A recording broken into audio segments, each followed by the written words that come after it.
యెహోషువ 8వ అధ్యాయము. మరియు యెహోవా యెహోషువతో ఇట్లనెను, భయపడకుము, జడియకుము, యుద్ధసన్నద్ధులైన వారినందరినీ తోడుకొని హాయి మీదికి పొమ్ము. చూడుము, నేను హాయి రాజును, అతని జనులను, అతని పట్టణమును, అతని దేశమును నీ చేతికప్పగించుచున్నాను. నీవు యెరికోకును దాని రాజునకును ఏమి చేసితివో అదే హాయికిని దాని రాజునకును చేసెదవు. అయితే దాని సొమ్మును పశువులను మీరు కొల్లగా దోచుకొనవలెను. పట్టణపు పడమటి వైపున మాటుగాండ్లనుంచుము. యెహోషువయు యోధులందరును హాయిమీదికి పోవలెననియుండగా, యెహోషువ పరాక్రమముగల 30,000 శూరులను ఏర్పరచి రాత్రివేళ వారిని పంపి వారికాజ్ఞాపించినదేమనగా, ఈ పట్టణమునకు పడమటివైపున మీరు దాని పట్టుకొన చూచుచు పొంచియుండవలెను. పట్టణమునకు బహుదూరమునకు వెళ్ళక మీరందరూ సిద్ధపడియుండుడి. నేనును నాతో కూడనున్న జనులందరును పట్టణమునకు సమీపించదము. వారు మునుపటివలె మమ్మును ఎదుర్కొనుటకు బయలుదేరగా మేము వారి ఎదుట నిలువక పారిపోదుము. మునుపటివలె వీరు మన ఎదుట నిలువలేక పారిపోదురని వారనుకొని, మేము పట్టణమునొద్ద నుండి వారిని తొలగి రాజేయు వరకు వారు మా వెంబడిని బయలుదేరి వచ్చెదరు. మేము వారి ఎదుట నిలువక పారిపోయినప్పుడు మీరు పొంచియుండుట మాని లేచి పట్టణమును పట్టుకునుడి. మీ దేవుడైన యెహోవా మీ చేతికి దాని నప్పగించును. మీరు ఆ పట్టణమును పట్టుకొనినప్పుడు యెహోవా మాట చొప్పున జరిగించి దానిని తగులబెట్టవలెను. ఇదిగో నేను మీకాజ్ఞాపించియున్నానని చెప్పి యెహోషువ వారిని పంపగా వారు పొంచియుండుటకు పోయి హాయి పడమటి దిక్కున బేతేలునకును హాయికిని మధ్య నిలిచిరి.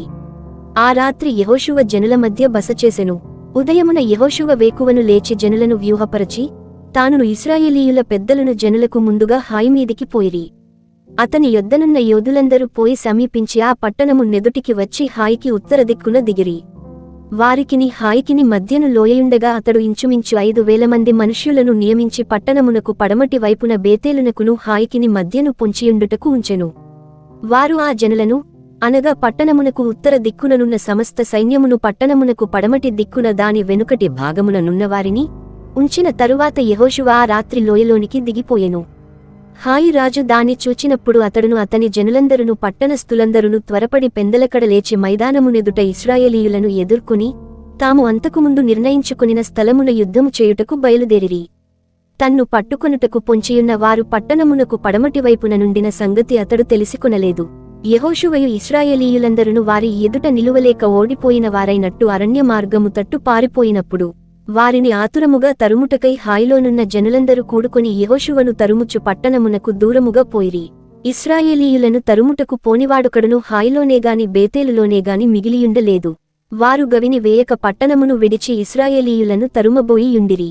అప్పుడు యెహోవా యెహోషువతో ఇట్లనెను, నీవు చేతపట్టుకొనిన ఈటెను హాయి వైపుగా చాపుము, పట్టణమును నీ చేతి కప్పగింతును. అంతట యెహోషువ తన చేతనున్న ఈటెను ఆ పట్టణము వైపు చాపెను. అతడు తన చెయ్యి చాపగా పొంచియున్నవారు మాటులో నుండి త్వరగా లేచి పరుగెత్తి పట్టణములో చొచ్చి దాని పట్టుకుని అప్పుడే తగులబెట్టిరి. హాయివారు వెనుక వైపు తిరిగి చూచినప్పుడు ఆ పట్టణము యొక్క పొగ ఆకాశమునకెక్కుచుండెను. అప్పుడు అరణ్యమునకు పారిపోయిన జనులు తిరిగి తమ్మును తరుముచున్న వారి మీద పడుచుండిరి గనుక ఈ తట్టైనను ఆ తట్టైనను పారిపోవుటకు వారికి వీలులేకపోయెను. పొంచియున్నవారు పట్టణమును పట్టుకునియుండుటయు పట్టణపు పొగ ఎక్కుచుండుటయు యెహోషువయు ఇశ్రాయేలీయులందరును చూచినప్పుడు వారు తిరిగి హాయివారిని హతము చేసిరి. తక్కిన వారును పట్టణములో నుండి బయలుదేరి వారికి ఎదురుగా వచ్చిరి. అట్లు ఈ తట్టు కొందరు ఆ తట్టు కొందరు ఉండగా హాయివారు ఇశ్రాయేలీయుల నడుమ చిక్కుబడిరి గనుక ఇశ్రాయేలీయులు వారిని హతము చేసిరి.